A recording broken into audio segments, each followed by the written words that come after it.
시간 같이 보실 말씀은 잠언 25장 13절의 말씀입니다. 충성된 사자는 그를 보낸 이에게 마치 추수하는 날의 얼음 냉수 같아서 능히 그 주인의 마음을 시원케 하느니라. 아멘. 곡식이 익으면 추수를 합니다. 감자나 또 옥수수나 또는 쌀, 고추, 오이, 과일 등을 재배해서 수확을 하게 되면 그간의 고생이 싹 날아가는 기쁨이 있을 것입니다. 전문적으로 농사를 하시는 분들은 좋은 열매가 맺어져서 판매가 잘 되면 그것이 기쁜 일이 될 것이며, 또 가족들과 나누어 먹기 위해 소소하게 농사를 하시는 분들은 사랑하는 사람들과 나누어 먹을 수 있어서 기쁘고 좋은 일이 될 것입니다. 우리 교회 3층 옥상에도 모종을 심어서 그것이 오이가 되고 가지가 되고 방울토마토가 되고 상추와 깻잎이 되는 것을 보았습니다. 모종을 심은 것부터 보았기 때문에 그것이 자라서 열매가 되는 것, 그리고 그것을 직접 따서 먹을 수 있는 것이 상당히 신기하기도 하고 또 기쁘기도 하고 왠지 모르게 기분이 굉장히 좋아지는 일이었습니다. 저희 교회 차량을 수리하는 데에 단골로 다니는 곳이 있는데요. 그 사장님께서 교회 장로님이세요. 한 번은 집에서 키우는 감나무에서 감이 많이 열렸다라고 하시면서 교인들을 나눠드리고도 많이 남았다라고 하면서 감을 잔뜩 담아서 주시기도 했고요. 또 근교에서 소소하게 농사를 지어서 교회 주일학교 아이들도 주고 성도님들도 드리고 하시는데 그게 너무 재미있고 기쁘고 감사하다라고 하시면서 한번 오시라는 말씀도 주셨습니다. 저와 같이 공부하셨던 한 분께서는 알코올 중독자와 마약 중독자들이 자활을 하면서 모여 사시는 교회를 돕는 일을 하세요.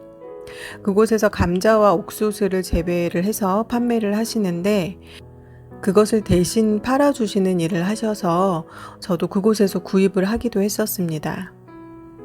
우리가 시장에 가서 쉽게 돈을 주고 사 먹을 수 있는 먹거리들이지만 그것을 내 손으로 직접 심고 물을 주고 또 비료를 주고 그것이 자라는 것을 보면서 또 그것이 열매가 되는 것을 보게 되는 기쁨은 그냥 시장에 가서 사 먹는 기쁨과는 비할 수가 없을 것입니다. 추수 때에 제대로 된 열매가 수확되지 않게 되면 마치 갈증이 나서 목이 타는 것과 같은 그러한 기분일 것입니다. 그러나 추수가 잘 되면 마치 얼음 냉수를 들이키는 것과 같이 그 마음이 시원하게 될 것입니다. 창세기 24장에는 아브라함이 자기 집의 모든 소유를 맡은 나이가 든 종에게 아들 이삭의 아내를 구해올 것을 이야기합니다. 이 나이든 종은 주인 아브라함의 명령에 길을 떠났고 하나님께 다음과 같이 기도했습니다.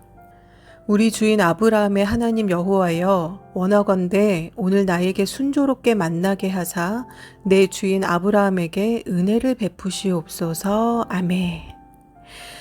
그는 자기의 주인 아브라함이 하나님께서 먼저 사자를 보내어서 너에게 내 아들의 아내를 만날 수 있게 해줄 것이다 라는 말을 믿고 출발했습니다. 그리고 자신의 주인이 믿는 하나님께 기도했고 자신이 맡은 일을 잘 해냈습니다. 그는 충성된 종으로서 주인 아브라함의 마음을 기쁘게 해주었습니다. 또한 그의 주인이 섬기는 여호와 하나님의 마음도 기쁘게 해드렸습니다. 나단 선지자는 하나님의 충성된 종으로서 우리아의 아내인 밧세바를 범한 다윗을 책망하는 역할을 했습니다. 그는 사람을 기쁘게 하려고 하는 거짓 선지자가 아니었습니다. 나단은 하나님의 말씀을 전하는 참 선지자였습니다. 참 선지자 나단의 책망으로 다윗은 자신의 죄를 깊이 뉘우치고 회개하여서 다시는 그와 같은 죄를 저지르지 않게 되었습니다. 요나서의 마지막 장인 4장에서는요. 하나님께서 요나에게 너는 네가 심지도 않고 기르지도 않는 박넝쿨을 그렇게 아끼는데 니느웨 성의 저 수많은 영혼들을 내가 어떻게 아끼지 않겠느냐라고 말씀하시는 장면이 나옵니다.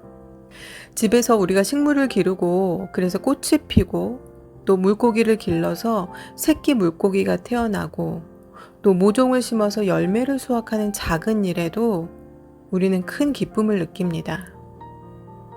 그러나 하나님께서는 사람의 영혼을 추수하는 것을 기뻐하십니다. 사랑하는 성도 여러분, 하나님께서는 우리를 이 땅에 충성된 사자로 보내셨습니다. 하나님의 심부름꾼으로, 하나님의 충성된 사자로 이 땅에 보내셨습니다. 충성된 사자로서 우리가 하나님의 마음을 시원케 하기 위해서는 그렇다면 뭔가 대단한 일을 해야 되지 않을까라는 생각도 듭니다. 그러나 우리가 해야 할 것은 하나님께서 우리를 심으신 그 자리에서 최선을 다하는 것입니다. 하나님께서 심으신 내 가정에서 가족들의 영혼을 추수하시길 하나님은 원하시고, 또 하나님께서 심으신 내 직장에서 동료들의 영혼을 추수하시기를 하나님은 원하시며, 하나님께서 심으신 내 교회에서 연약한 성도들을 이끌어주고 또 하나님을 모르는 지역사회의 영혼들을 추수하시기를 하나님은 원하십니다.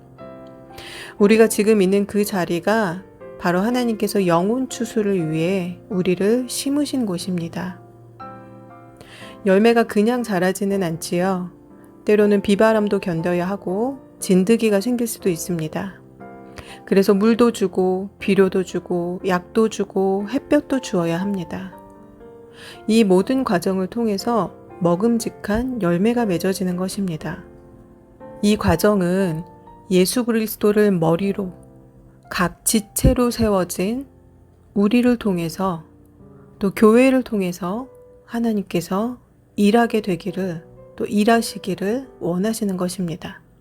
우리의 삶에도 늘 기쁨과 시련이 공존합니다.